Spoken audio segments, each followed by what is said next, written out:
Okay. നേരത്തെ video എനിക്കൊരു conclusion പറയുന്നതിന് മുമ്പേ നിർത്തേണ്ടി വന്നു. ഇടയ്ക്കൊരു ആവശ്യം വന്നപ്പോൾ. ഓക്കെ, അപ്പോൾ നമുക്ക് ബാക്കി പറഞ്ഞെടുത്തുനിന്ന് കൺക്ലൂഡ് ചെയ്യാം. പറഞ്ഞെടുത്തുനിന്ന് സ്റ്റാർട്ട് ചെയ്യാം. Linear measurements. ഓക്കെ.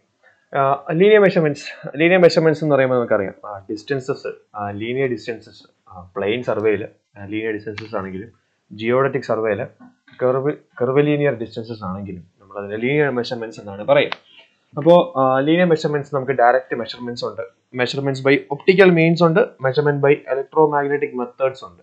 അപ്പോൾ ഡയറക്റ്റ് മെഷർമെന്റ് എന്ന് പറയുമ്പോൾ നമ്മൾ ചെയിൻ വെച്ചിട്ടോ ടേപ്പ് പിടിച്ചിട്ടോ നമ്മൾ അതിനെ അളന്നിട്ട് നമ്മൾ അതിന്റെ ഡിസ്റ്റൻസ് എടുക്കും. ചെയിൻ ആണെങ്കിൽ, ടേപ്പ് ആണെങ്കിൽ അതിനകത്ത് എഴുതിയിരിക്കും 1 മീറ്റർ, 2 മീറ്റർ, 3 മീറ്റർ എന്നൊക്കെ പറഞ്ഞിട്ട് എല്ലാ കാര്യങ്ങളും അതിനകത്ത് മാർക്ക് ചെയ്തിട്ടുണ്ടാവും. ചെയിന് മാർക്കിംഗ് എവിടെയെന്ന് നിങ്ങൾ ചിലപ്പോൾ ആശ്ചര്യപ്പെടുന്നുണ്ടാവാം. ചെയിനിൽ മാർക്കിംഗ് ഉണ്ട്. ചെയിൻ എന്ന് പറയുന്നത് ഓരോ ലിങ്ക് ആണ്. നമുക്ക് ചെയിനിന്റെ ഡീറ്റെയിൽ കാര്യങ്ങൾ നമുക്ക് പഠിക്കാനുണ്ട്, കുറച്ച് കഴിയുമ്പോൾ ഞാൻ ഡിസ്കസ് ചെയ്യാം. അപ്പോൾ അവിടെ എത്തുമ്പോഴത്തേക്കും നമുക്ക് ചെയിനിന്റെ മെഷർമെന്റ്സിനെ പറ്റി നമുക്ക് ഡിസ്കസ് ചെയ്യാം. കുറച്ച് കഴിഞ്ഞിട്ട് നമുക്കതുണ്ട്. പിന്നെ ഒപ്റ്റിക്കൽ മീൻസ് എന്ന് പറയുമ്പോൾ നമ്മൾ ടെലിസ്കോപ്പിലൂടെ നമ്മൾ നോക്കിയിട്ട് നമ്മൾ ഡിസ്റ്റൻസസ് ഒക്കെ എടുക്കുന്ന രീതിയാണ് optical means. Electro magnetic method എന്ന് പറയുമ്പോഴത്തേക്കും നമ്മൾ ഇലക്ട്രോ മാഗ്നറ്റിക് വേവ്സ് ആണ് നമ്മൾ അവിടെ യൂസ് ചെയ്യുന്നത്. അതായത് എന്തെങ്കിലും ഇൻഫ്രാറെഡ് വേവ്സോ അല്ലെങ്കിൽ എന്തെങ്കിലും other forms of light waves നമ്മൾ പാസ് ചെയ്യുന്നു. അത് ട്രാവൽ ബാക്ക് ചെയ്യാനുള്ള ടൈം നോക്കിയിട്ട് നമ്മൾ വെലോസിറ്റി എന്നൊക്കെ വെച്ചിട്ട് നമ്മൾ ഡിസ്റ്റൻസസ് കണ്ടുപിടിക്കുന്നു. അപ്പോൾ ഡയറക്റ്റ് മെഷർമെന്റ്സ് നമുക്ക് ചെയിൻ ആൻഡ് ടേപ്പ് ആണ്. ഒപ്റ്റിക്കൽ മെഷർമെന്റ്സ് എന്ന് പറയുമ്പോൾ നമുക്ക് ഡംപി ലെവല്, തിയോഡലൈറ്റ് പോലത്തുള്ള കാര്യങ്ങളാണ്. ഇലക്ട്രോ മാഗ്നറ്റിക് മെത്തേഡ്സ് എന്ന് പറയുമ്പോൾ നമ്മൾ total station, electromagnetic distance meter എന്നൊക്കെ പറഞ്ഞിട്ടുള്ള സാധനങ്ങളാണ് നമ്മൾ മെഷർ ചെയ്യാൻ വേണ്ടിയിട്ട് യൂസ് ചെയ്യുക. അപ്പോൾ ഡയറക്റ്റ് മെഷർമെന്റ്സ് നമുക്ക് ഓരോന്നായിട്ട് നമുക്ക് ഡിസ്കസ് ചെയ്യാം. അതിനകത്ത് ആദ്യം വരുന്നതാണ് പേസിംഗ്. അതുപോലെ measurement with passometer, measurement with pedometer, measurement by odometer and speedometer, chaining, ഇങ്ങനത്തെ 5-6 കാര്യങ്ങൾ വരുന്നുണ്ട്. പേസിംഗ് എന്താണെന്ന് നമുക്ക് നോക്കാം. പേസിംഗ് എന്ന് പറയുന്നത് നമ്മൾ നടന്നിട്ട് മെഷർ ചെയ്യുന്നതാണ്. അതായത് നമ്മൾ റഫായിട്ട് എടുക്കുന്ന മെഷർമെന്റ് ആണ്. നമ്മൾ അധികം ഓവറായിട്ട് സ്ട്രൈഡ്സ് എടുക്കാതെ, വളരെ കുറഞ്ഞ സ്ട്രൈഡ്സ് എടുക്കാതെ, ഈ നമ്മുടെ ക്രിക്കറ്റിൽ 22 യാർഡ്സ് എടുക്കുന്നത് പോലെ എടുക്കാതെ, നമ്മളൊന്ന് ഫ്രീ ആയിട്ട് ക്രിക്കറ്റിൽ 22 യാർഡ്സ് എടുക്കുന്നത് പോലെ നമ്മളൊന്ന് ഫ്രീ ആയിട്ട് നമ്മൾ നോർമലായിട്ട് നമ്മൾ നടക്കും. നടന്നിട്ട് നമ്മൾ ഡിസ്റ്റൻസ് മെഷർ ചെയ്യും. അപ്പോൾ ഈ ഒരു ഫിഗർ നിങ്ങൾക്ക് കാണാൻ പറ്റും. 1 പേസ് എന്ന് പറയുന്ന ഡിസ്റ്റൻസ് എന്ന് പറയുന്നത് നമ്മൾ ഇവിടെ തൊട്ട് നമ്മൾ അടുത്ത ഡിസ്റ്റൻസ് എവിടെ വയ്ക്കുന്നോ അതാണ് നമ്മുടെ 1 പേസ് എന്ന് പറയുന്നത്. അങ്ങനെ നമുക്ക് സെർട്ടൈൻ നമ്പർ ഓഫ് പേസസ് ഉണ്ടാവാം. ഇപ്പോൾ ഞാൻ എ മുതൽ ബി വരെ നടക്കുമ്പോൾ എനിക്ക് 20 പേസ് ഉണ്ടായെന്ന് വിചാരിക്കാം. 20 പേസ് ഉണ്ടായെങ്കിൽ അതിൽ നിന്ന് നമുക്ക് ഡിസ്റ്റൻസ് കണ്ടുപിടിക്കാൻ പറ്റും. എങ്ങനെ കണ്ടുപിടിക്കാൻ പറ്റും? ഒരു പേസ് എന്ന് പറയുന്നത് 75 മുതൽ 85 സെന്റിമീറ്റർ റേഞ്ചിലാണ് നമ്മൾ കൺസിഡർ ചെയ്യുക അപ്രോക്സിമേറ്റ്ലി. അപ്പൊ നമുക്കത് 80 സെന്റിമീറ്റർ എടുത്തു കഴിഞ്ഞാൽ 20 പേസ് എന്ന് പറയുമ്പോൾ 20 × 80, അപ്പോൾ 1600 സെന്റിമീറ്റർ എന്നുള്ള ഒരു വാല്യൂയിലേക്ക് നമുക്ക് അറൈവ് ചെയ്യാൻ പറ്റും. അപ്പോൾ അതാണ് നമ്മൾ പേസിംഗ് എന്ന് പറയുന്നത്. അപ്രോക്സിമേറ്റ് ആണ് മെത്തേഡ്. നമുക്ക് ചെയിനോ ടേപ്പോ കാര്യങ്ങളോ ഒന്നും ഇല്ലെങ്കിൽ നമുക്കൊരു സൈറ്റിൽ പോയിട്ട് അതിന്റെ ഒരു മൂല മുതൽ അടുത്ത മൂല വരെ നമ്മൾ നടക്കുന്നു. അത് വെച്ചിട്ട് നമ്മൾ ഉദ്ദേശം ഒരു ഡിസ്റ്റൻസ് പറയുന്നു. അതിനെയാണ് പേസിംഗ് എന്ന് പറയുന്നത്. പിന്നെ വരുന്നതാണ് പാസോമീറ്റർ, അതുപോലെ തന്നെ പീഡോമീറ്റർ. 2 ഡിജിറ്റൽ ഡിവൈസ് ആണ്. അപ്പോൾ പാസോമീറ്റർ നമുക്ക് നോക്കാം. It is an instrument shaped like a watch and is carried in pocket or attached to leg. Automatically registers the number of paces. നമ്മുടെ സ്മാർട്ട് വാച്ച് എല്ലാം ഇപ്പം വർക്ക് ചെയ്യുന്ന ഈ ഒരു പ്രിൻസിപ്പിൾ ആണല്ലേ.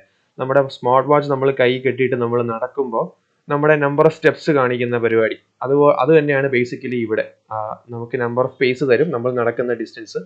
അതിൽ നിന്ന് നമുക്ക് ഒരു പേസ് നമുക്ക് ഇത്രയാണെന്ന് കൺസിഡർ ചെയ്തിട്ട് 75 to 85 സെന്റിമീറ്റർ റേഞ്ചിൽ നമുക്ക് കൺസിഡർ ചെയ്തിട്ട് നമുക്ക് ഡിസ്റ്റൻസ് കാൽക്കുലേറ്റ് ചെയ്യാം. ഇനി പെഡോമീറ്റർ എന്ന് പറയുമ്പോൾ പാസോമീറ്ററുമായിട്ട് സെയിം ആണ്. ഇപ്പോൾ നമുക്ക് ഡിസ്റ്റൻസ് തന്നെ ഇവർ ഡയറക്റ്റ് ആയിട്ട് തരും. ഡയറക്റ്റ് ആയിട്ട് നമ്മൾ നടക്കുന്നത് കൺസിഡർ ചെയ്തിട്ട് പേസസ് എല്ലാം കൺസിഡർ ചെയ്ത് നമുക്ക് ഡയറക്റ്റ്ലി നമുക്ക് ടോട്ടൽ ഡിസ്റ്റൻസ് കവേർഡ് എത്രയാണോ അത് നമുക്ക് തരും. അതാണ് നമ്മൾ പെഡോമീറ്റർ യൂസ് ചെയ്യുന്നത്. പോക്കറ്റ് ഡിവൈസ് ആണ്. പിന്നെ വരുന്നതാണ് ഓഡോമീറ്റർ. ഓഡോമീറ്റർ എന്ന് പറയുന്നത് ഈ ട്രോളിയിലെ ഒരു വീലിന്റെ ഒരു പാർട്ട് ഇരിക്കുന്ന പോലെയാണ് ഒരു ഓഡോമീറ്റർ ഇരിക്കുക. കഴ്സർ ഒന്ന് വലുതാക്കണം. ഇത് എവിടെ പോയി? ഓക്കെ, തൽക്കാലം വയ്ക്കാം. ഓഡോമീറ്റർ ഇരിക്കുക. അതായത് നമ്മളിങ്ങനെ ഇത് വീല് പോലെ ഈ സാധനം വെച്ച് നമ്മളിങ്ങനെ ഓട്ടിക്കും. നമ്മൾ ഓട്ടിക്കുമ്പോൾ ഇവിടെ ഈ വീല് റെവല്യൂഷൻസ് ഓരോ റെവല്യൂഷൻ കംപ്ലീറ്റ് ചെയ്യുമ്പോൾ ഇവിടെ മീറ്ററിൽ ഓരോ നമ്പർ തെളിഞ്ഞു വരും 1 2 3 4 എന്ന് പറഞ്ഞിട്ട്. അപ്പോൾ അതിൽ നിന്ന് നമുക്ക് നമ്പർ ഓഫ് റെവല്യൂഷൻസിൽ നിന്ന് നമ്മൾ സർക്കംഫറൻസ് കൊണ്ട് മൾട്ടിപ്ലൈ ചെയ്ത് കഴിഞ്ഞാൽ നമുക്ക് ഡിസ്റ്റൻസ് നമുക്ക് കണ്ടുപിടിക്കാൻ പറ്റും. എത്ര ഡിസ്റ്റൻസ് ആണ് അത് ട്രാവൽ ചെയ്തതെന്ന് നമുക്ക് കണ്ടുപിടിക്കാൻ പറ്റും. ഇതാണ് ഓഡോമീറ്റർ. അപ്പോൾ ഓരോ ഡിവൈസും ഫെമിലിയർ ആയിരിക്കുക. പിന്നെ വരുന്നതാണ് ചെയിനിങ്. ചെയിനിങ് എന്ന് പറയുമ്പോൾ നമ്മൾ ചെയിൻ വെച്ചെടുക്കുന്നതും ടേപ്പ് വെച്ചെടുക്കുന്നതിനെയൊക്കെ നമ്മൾ ചെയിനിങ് എന്ന് തന്നെയാണ് പറയുന്നത്. ടേപ്പിംഗ് എന്ന് പറഞ്ഞ സാധനം നമുക്ക് ഇല്ല, അങ്ങനെ ഒരു ടേം ഇല്ല. അപ്പോൾ ടൈപ്പ് ഓഫ് ചെയിൻ നമുക്ക് മെട്രിക് ചെയിൻ ആണ് നമ്മൾ കോമൺ ആയിട്ട് നമ്മൾ യൂസ് ചെയ്യുന്നത്. 5 മീറ്ററിന്റെ ഉണ്ട്, 10 മീറ്ററിന്റെ ഉണ്ട്, 20 മീറ്ററിന്റെ ഉണ്ട്, 30 മീറ്ററിന്റെ ഉണ്ട്. ഇതാണ് സ്റ്റാൻഡേർഡ് ആയിട്ടുള്ള മാർക്കറ്റിൽ അവൈലബിൾ ആയിട്ടുള്ള ചെയിൻ ലെങ്തുകൾ. പിന്നെ വരുന്നതാണ് ഗണ്ടേഴ്സ് ചെയിൻ. ഗണ്ടേഴ്സ് ചെയിൻ അല്ലെങ്കിൽ സർവേയേഴ്സ് ചെയിൻ 66 ഫീറ്റ് ആണ് വരുന്നത്. നമ്മൾ അങ്ങനെ യൂസ് ചെയ്യാറില്ല. ഫോറിൻ കൺട്രീസിലൊക്കെയാണ് ഇതിന്റെ ടെർമിനോളജീസ് കൂടുതൽ കേൾക്കുക. 66 ഫീറ്റും 100 ലിങ്ക്സുമാണ് ഉണ്ടാകുന്നത്. എന്താണ് ലിങ്ക് എന്ന് ഞാൻ പറഞ്ഞുതരാം. എഞ്ചിനീയർസ് ചെയിൻ എന്ന് പറയുമ്പോൾ 100 ഫീറ്റും 100 ലിങ്കും ഉണ്ട്. ഓക്കെ, ഇതെല്ലാം അറിഞ്ഞിരിക്കണം കേട്ടോ. ഓരോ ചെയിനിന് എത്ര ലിങ്ക് ഉണ്ട്, എത്ര ഫീറ്റ് ഉണ്ടെന്നുള്ളത് ഈ 3 എണ്ണത്തിൽ. റവന്യൂ ചെയിൻ എന്ന് പറയുമ്പോഴത്തേക്ക് 33 ഫീറ്റ് ആണ് ഇതിന്റെ നീളം, 16 ലിങ്ക് ഉണ്ട്. എന്താണ് ലിങ്ക് എന്ന് നമുക്ക് നോക്കാം. അപ്പോൾ ഇവിടെ ഞാൻ ചെയിൻ സർവേയുടെ ഒരു എക്യുപ്മെന്റ് ആണ്, ചെയിൻ ആണ് ഞാൻ ഈ കാണിച്ചിരിക്കുന്നത്. ഇതൊരു ചെയിൻ ആണ്. ഇത് ഇത്തിരി ഹെവി ആയിട്ടുള്ള എക്യുപ്മെന്റ് ആണ്. ഇവിടെ നമുക്ക് ഈ കാണാൻ പറ്റുന്ന ഈ ഗോൾഡ് കളറിൽ കാണുന്നത് 2 അറ്റത്തുള്ള ഹാൻഡിലാണ്. അത് ഫുള്ളായിട്ട് മടക്കി കെട്ടി ടൈറ്റ് ചെയ്ത് വെച്ചിരിക്കുകയാണ്. അപ്പോൾ ഇവിടെ എന്ന് പറയുന്നത് ഇത് ഓപ്പൺ ചെയ്ത് കഴിഞ്ഞാൽ നമുക്ക് ഇവിടെ ഈ ഹാൻഡിൽ കാണാൻ പറ്റും. ഹാൻഡിൽ കഴിഞ്ഞിട്ട് ഇതുപോലത്തെ ഒരു കോൺഫിഗറേഷൻ ആണ് നമുക്ക് ഫുൾ ലെങ്തിൽ കാണാൻ പറ്റുക. ഓക്കെ, അപ്പോൾ ഇവിടെ നമുക്ക് ഈ ഒരു പോയിന്റ് തൊട്ട് ഈ ഒരു പോയിന്റ് വരെ ഉള്ള റീജിയനാണ് നമ്മൾ ഒരു ലിങ്ക് എന്ന് പറയുന്നത്. ഒരു ലിങ്ക് അങ്ങനെ ഒരു ലിങ്കിന്റെ ലെങ്ത് എന്ന് പറയുന്നത് നമ്മൾ 20 സെന്റിമീറ്റർ ആണ്, അല്ലെങ്കിൽ 200 mm ആണ് നമ്മൾ വയ്ക്കുക. അപ്പോൾ ഒരു ലിങ്ക് നമുക്ക് 20 സെന്റിമീറ്ററിന്റെ ഒരു ലിങ്ക്, അങ്ങനെ 20 സെന്റിമീറ്ററിന്റെ 5 ലിങ്ക് ചേരുമ്പോഴത്തേക്ക് നമുക്ക് 1 മീറ്റർ ആവും. അപ്പൊ നമുക്ക് ഡിസ്റ്റൻസ് നമുക്ക് അവിടെ ടേപ്പ് പോലെ എഴുതിയൊന്നും വെച്ചിട്ടില്ല. ഒരു ലിങ്ക് എന്ന് പറയുന്നത് 20 സെന്റിമീറ്റർ ആണ് നമ്മൾ മനസ്സിലായിക്കോളുക. അപ്പൊ 20 സെന്റിമീറ്ററിന്റെ ഇടയിലുള്ള ഒരു വാല്യൂ വേണമെങ്കിൽ ഞാൻ പിന്നെ അപ്രോക്സിമേറ്റ് ചെയ്യണമെന്ന് വെച്ചാൽ ഈ ലിങ്കിന്റെ നടുക്ക് വരെയാണ് എന്റെ ഡിസ്റ്റൻസ് വരുന്നതെങ്കിൽ 10 സെന്റിമീറ്റർ ആയിട്ട് ആ വാല്യൂ എടുക്കുക, സൂട്ടബിൾ ആയിട്ടുള്ള അപ്രോക്സിമേഷൻ ചെയ്യുക. അപ്പോൾ 20 സെന്റിമീറ്ററിന്റെ ഒരു ലിങ്ക്, അങ്ങനെ 5 ലിങ്ക് വരുമ്പോൾ 1 മീറ്റർ, അങ്ങനെ 20 മീറ്റർ ചെയിൻ എന്ന് പറയുമ്പോഴത്തേക്കും മൊത്തം 100 ലിങ്ക് ഉണ്ടാവും. 30 മീറ്റർ ചെയിൻ എന്ന് പറയുമ്പോഴത്തേക്കും മൊത്തം 150 ലിങ്ക് ഉണ്ടാവും. അപ്പൊ അങ്ങനെയാണ് നമ്മൾ ചെയിനിൽ നമ്മൾ മെഷർമെന്റ് എടുക്കുക. അതുപോലെ നമ്മൾ നോട്ട് ചെയ്യേണ്ട വേറെ കുറച്ച് കാര്യങ്ങളാണ്. ഓരോ മീറ്റർ കഴിയുമ്പോഴും നമുക്ക് ഓരോ ബ്രാസ് റിങ് വരും. ഈ കാണുന്ന ഒരു റിങ് നമ്മുടെ ചെയിനിൽ കാണും. ഓരോ മീറ്റർ കഴിയുമ്പോഴും ഓരോ ബ്രാസ് റിങ് കാണും. ഓരോ മീറ്റർ അടയാളപ്പെടുത്തുന്ന റിങ് ആണ്. അപ്പോൾ ഓരോ 5 മീറ്റർ കഴിയുമ്പോൾ ടാലി വരും. ടാലി ഇതുപോലത്തെ ഒരു സാധനമാണ് ആ ചെയിനിൽ കാണാൻ പറ്റുക. ഇത് നിങ്ങൾക്ക് വർക്ക്ഷോപ്പിൽ പോകുമ്പോൾ നിങ്ങൾക്ക് കാണിച്ചു തരും. അപ്പോൾ ഓരോ മീറ്ററിലും നമുക്കൊരു ബ്രാസ് റിങ് വരും. ഓരോ 5 മീറ്ററിലും ടാലി വരും. അപ്പൊ 5 മീറ്റർ, 5ാമത്തെ മീറ്റർ എന്ന് പറയുമ്പോൾ ബേസിക്കലി അത് ഒരു മീറ്ററും കൂടെ 1+1+1+1+1 5 മീറ്റർ ആണ്. അപ്പോൾ 5ാമത്തെ മീറ്ററിൽ ടാലിയുടെ കൂടെ ഒരു ബ്രാസ് റിങ്ങും കൂടെ കാണും കേട്ടോ. ഓരോ മീറ്ററിലും ബ്രാസ് റിങ് ഉണ്ട്. ഓരോ 5 മീറ്ററിലും ടാലി ഉണ്ടാവും. അപ്പോൾ ഒരു 30 മീറ്റർ ചെയിനിൽ എത്ര ടാലി ഉണ്ടാവും? ആദ്യം 0 അവിടെ ടാലി ഉണ്ടാവില്ല, കാരണം അവിടെ ഹാൻഡിലാണ് ഉണ്ടാവുക. 5 മീറ്ററിൽ ഒരു ടാലി, 10 മീറ്ററിൽ ഒരു ടാലി, 15 മീറ്ററിൽ ഒരു ടാലി, പിന്നെ വീണ്ടും 20 മീറ്ററിൽ ഒരു ടാലി, വീണ്ടും 25 മീറ്ററിൽ ഒരു ടാലി, 30ാമത്തെ മീറ്റർ എന്ന് പറയുമ്പോൾ വീണ്ടും ഒരു ഹാൻഡിലാണ് വരുന്നത്. അവിടെ ടാലി ഉണ്ടാവില്ല. ഓക്കെ, അപ്പോൾ അത് അറിഞ്ഞിരിക്കുക. ഓരോ ലിങ്കും 20 സെന്റിമീറ്റർ അല്ലെങ്കിൽ 200 mm. അപ്പോൾ ഓരോ മീറ്ററിലും ഓരോ ബ്രാസ് റിങ് വരും. ഓരോ 5 മീറ്ററിലും ഓരോ ടാലി വരും. അപ്പോൾ ഇത്രയും കാര്യങ്ങളാണ് അവിടെ ഉണ്ടാവുക. അത് വെച്ചിട്ടാണ് നമ്മൾ ഡിസ്റ്റൻസസ് കാൽക്കുലേറ്റ് ചെയ്യുന്നത്. അല്ലാതെ ടേപ്പ് പോലെ ഇത്ര വാല്യൂ, ഇത്ര സെന്റിമീറ്റർ, ഇത്ര മീറ്റർ എന്നവിടെ എഴുതി വെച്ചിരിക്കില്ല ചെയിനിൽ. അപ്പം കേൾക്കുമ്പോൾ കുറച്ച് ബുദ്ധിമുട്ട് തോന്നും. ടേപ്പ് ഇത്രയും സാധനങ്ങൾ ഡയറക്റ്റ് ആയിട്ട് നല്ല ആക്യുറസിയോടെ തരുന്നുണ്ട്, പിന്നെ എന്തിനാണ് എല്ലാവരും ചെയിൻ യൂസ് ചെയ്യുന്നത് എന്ന് നാച്ചുറലി നിങ്ങൾക്ക് ഒരു സംശയം തോന്നാം. അതിന്റെ റീസൺ എന്ന് പറയുന്നത് നമ്മുടെ ലാൻഡ് എന്ന് പറയുന്നത് ചെറിയ രീതിയിൽ പോലും പക്കയായിട്ട് പരന്ന ലാൻഡ് ആയിരിക്കില്ല. ചെറിയ അണ്ടുലേഷൻസ്, വളരെ വളരെ ചെറിയ അണ്ടുലേഷൻസ് എല്ലാം കാണും.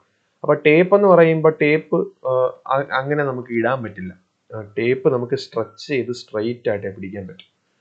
അപ്പൊ ചെറിയ ഒരു ലാൻഡ് ഇങ്ങനെ പോവാണ്. എന്നിട്ട് ചെറിയ ഒരു ബമ്പ് ഇവിടെ ഉണ്ടെന്ന് വിചാരിക്കുക.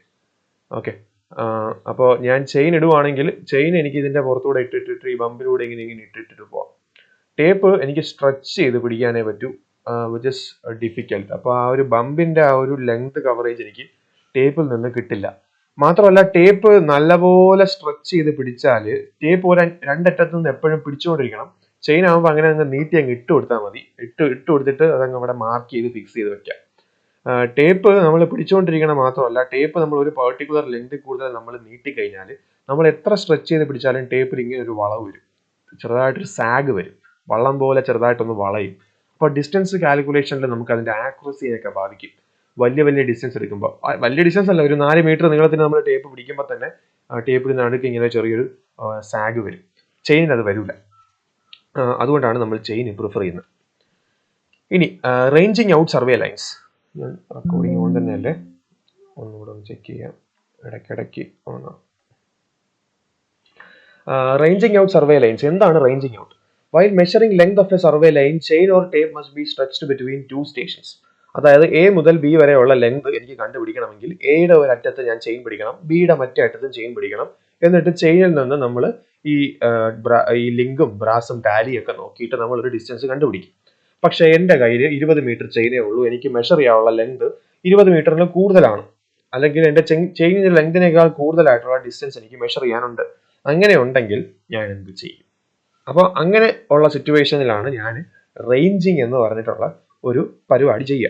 റേഞ്ചിങ് എന്ന് പറഞ്ഞ പരിപാടി എന്ന് പറയുമ്പോൾ ഞാൻ എ മുതൽ ബി വരെ എനിക്ക് 40 മീറ്റർ ഉണ്ടെന്ന് വിചാരിക്കുക. എൻ്റെ കയ്യിൽ 20 മീറ്ററിൻ്റെ ചെയിനേ ഉള്ളൂ. അപ്പോൾ ഞാൻ എന്ത് ചെയ്യുമെന്ന് പറഞ്ഞാൽ എയുടെയും ബി 20 മീറ്റർ ചെയിൻ വെച്ചിട്ട് ഞാൻ മെഷർ ചെയ്യുന്നതിന് മുന്നേ, അതായത് എനിക്ക് മെഷർ ചെയ്യുമ്പോൾ ചിലപ്പോൾ തെറ്റ് വരാം. അപ്പോൾ ഞാൻ ഒരു ഇന്റർമീഡിയറ്റ് ആയിട്ടുള്ള ഒരു പോയിന്റ് ഞാൻ കണ്ടുപിടിക്കണം. ഇന്റർമീഡിയറ്റ് ആയിട്ടുള്ള എ മുതൽ ബി വരെ 40 വേണ്ട, എ മുതൽ ബി വരെ എനിക്ക് 30 മീറ്റർ ആണ് നീളം എന്ന് വിചാരിക്കാം. എ മുതൽ ബി വരെ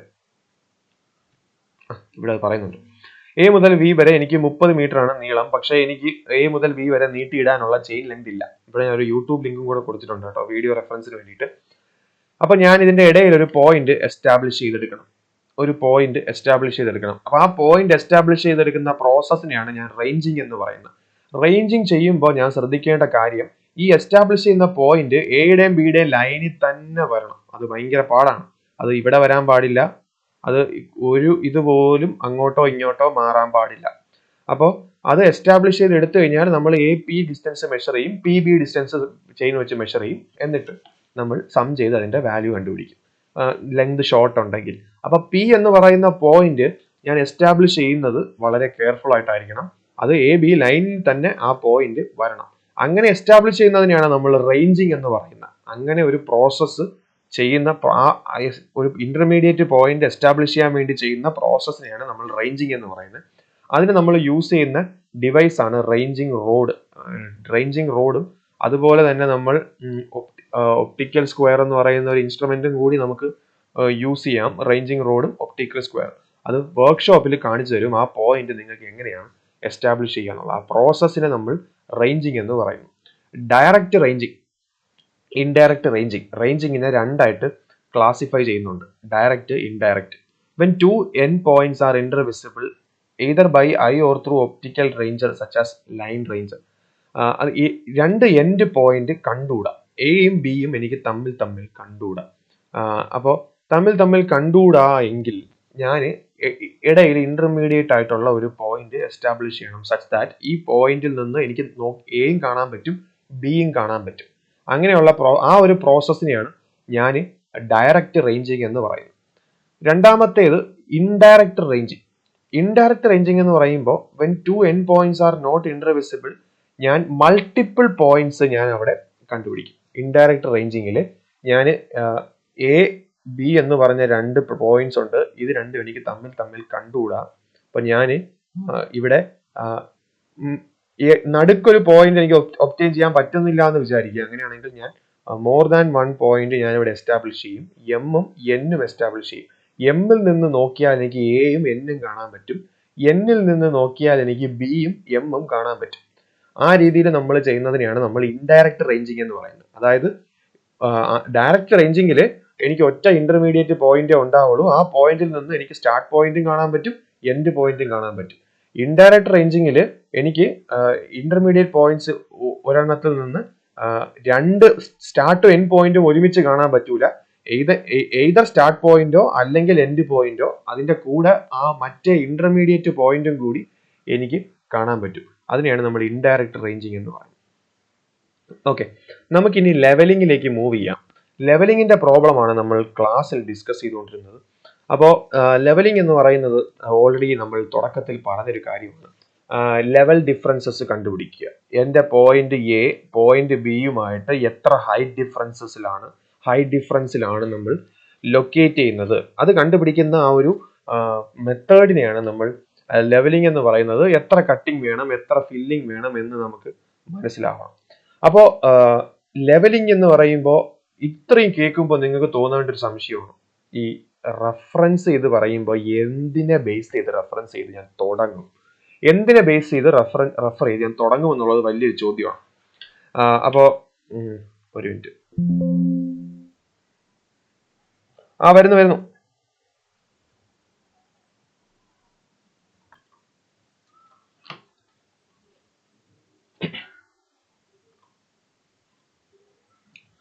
ഓക്കെ, അപ്പോൾ നമുക്ക് എന്തിനെ ബേസ് ചെയ്ത് നമ്മൾ റെഫറൻസ് എടുത്ത് നമ്മൾ സ്റ്റാർട്ട് ചെയ്യും എന്നുള്ളതൊരു ചോദ്യമാണ്. അപ്പോൾ സ്റ്റാർട്ട് ചെയ്യാൻ വേണ്ടി നമുക്ക് അറിയാം, നമുക്ക് ഒരു ഗ്ലോബൽ ആയിട്ടുള്ള ഒരു റെഫറൻസ് പോയിന്റ് വേണം, അല്ലെങ്കിൽ നമുക്ക് എന്തെങ്കിലും ലോക്കൽ റെഫറൻസ് പോയിന്റ്സ് ഒക്കെ നമുക്ക് വേണം. എന്നാൽ മാത്രമേ നമുക്ക് ഇത് ചെയ്തു തുടങ്ങാൻ പറ്റുള്ളൂ. അപ്പോൾ റെഫറൻസ് പോയിന്റ് മാൻഡേറ്ററി ആണ്. കാരണം നമുക്ക് ഒരു പെർട്ടിക്കുലർ റെഫറൻസ് പോയിന്റിനെ ബേസ് ചെയ്തിട്ട് വേണം നമ്മുടെ ലാൻഡിലെ ആദ്യത്തെ പോയിന്റ് ഫിക്സ് ചെയ്യാൻ. ആദ്യത്തെ പോയിന്റ് ഫിക്സ് ചെയ്തതിനു ശേഷം അതിനെ റെഫറൻസ് വെച്ചുകൊണ്ട് നമുക്ക് ബാക്കി പോയിന്റുകളെല്ലാം ഫിക്സ് ചെയ്യാം. അപ്പൊ നമുക്ക് ഓരോ ടേംസ് ആയിട്ട് നമുക്ക് ഫസ്റ്റ് നോക്കാം. ഡാറ്റം എന്ന് പറയുന്ന any surface to which elevations are referred. Mean sea level is the most common datum. Elevation, ഞാൻ എൻ്റെ പോയിന്റിന്റെ എലിവേഷൻ റെഫറൻസ് പറയാൻ വേണ്ടി, അതായത് മീൻ സീ ലെവൽ എന്ന് പറയുമ്പോൾ നമുക്ക് നമ്മൾ ന്യൂസിലൊക്കെ നമ്മൾ കേൾക്കുന്നതാണ്, ഇത്ര അടി സമുദ്രനിരപ്പിൽ നിന്നും ഇത്ര അടി ഉയരത്തിൽ സ്ഥിതി ചെയ്യുന്ന ലൊക്കേഷനാണ് ഈ സമുദ്രനിരപ്പ് എന്ന് നമ്മൾ പറയുന്നതിനെയാണ് നമ്മൾ മീൻ സീ ലെവൽ എന്ന് പറയുന്നത്. അപ്പോൾ അത് നമ്മുടെ റെഫറൻസ് ആണ്. അതിനെ ബേസ് ചെയ്തിട്ട് എൻ്റെ വീട് സമുദ്രനിരപ്പിൽ നിന്നും ഇത്ര അടി ഉയരത്തിലാണ്, എൻ്റെ വീട് സമുദ്രനിരപ്പിൽ നിന്നും ഇത്ര അടി ഉയരത്തിലാണെന്നൊക്കെ നമ്മൾ പറയുന്നത്. എൻ്റെ വീടിന്റെ എലിവേഷൻ ഞാൻ സമുദ്രനിരപ്പുമായിട്ട് കൺസിഡർ ചെയ്തിട്ടാണ് ഞാൻ പറയുന്നത്. അപ്പോൾ any surface to which elevations are referred, അതിനെയാണ് നമ്മൾ ഡാറ്റം എന്ന് പറയുന്നത്. Datum point. എലിവേഷൻ എന്ന് പറയുമ്പോൾ vertical distance above or below the datum. ചിലപ്പോൾ സമുദ്രനിരപ്പിൽ നിന്ന് താഴെ ആയിരിക്കാം നമ്മുടെ ലൊക്കേഷൻ ഉണ്ടാവുക. അത് ഏത് സമുദ്രനിരപ്പിന്റെ റെഫറൻസ് എടുക്കുന്നു എന്നുള്ളതനുസരിച്ച് നമ്മൾ ഡിപ്പെൻഡ് ചെയ്തിരിക്കും. അപ്പോൾ ഇന്ത്യയിലൊക്കെ ആണെങ്കിൽ മുംബൈ ആണ് നമ്മളെ റെഫറൻസ് വയ്ക്കുന്നത്. മുംബൈയിലെ സമുദ്രനിരപ്പാണ് നമ്മുടെ ഇന്ത്യയിലെ സർവേയുടെ റെഫറൻസ് പോയിന്റ് എന്ന് പറഞ്ഞ് നമ്മൾ എസ്റ്റാബ്ലിഷ് ചെയ്തിരിക്കുന്നത്. അപ്പോൾ എന്താണ് മീൻ സീ ലെവൽ? സമുദ്രനിരപ്പ് നമ്മൾ എങ്ങനെ തീരുമാനിക്കും? Average height of seas for all stages of time. വേലിയേറ്റം, വേലിയിറക്കം, അങ്ങനെ എല്ലാ സാഹചര്യങ്ങളും നമ്മൾ കൺസിഡർ ചെയ്തിട്ടുള്ള കടലിന്റെ ആവറേജ് ഹൈറ്റ്, അതിനെയാണ് നമ്മൾ മീൻ സീ ലെവൽ എന്ന് പറയുന്നത്. It is derived by averaging the hourly tide height over a period of 19 years. 19 years പീരീഡിൽ നിന്ന് അതിന്റെ ആവറേജ് എടുത്തുകൊണ്ടാണ് നമ്മൾ മീൻ സീ ലെവൽ എസ്റ്റാബ്ലിഷ് ചെയ്യുന്നത്. Bench mark.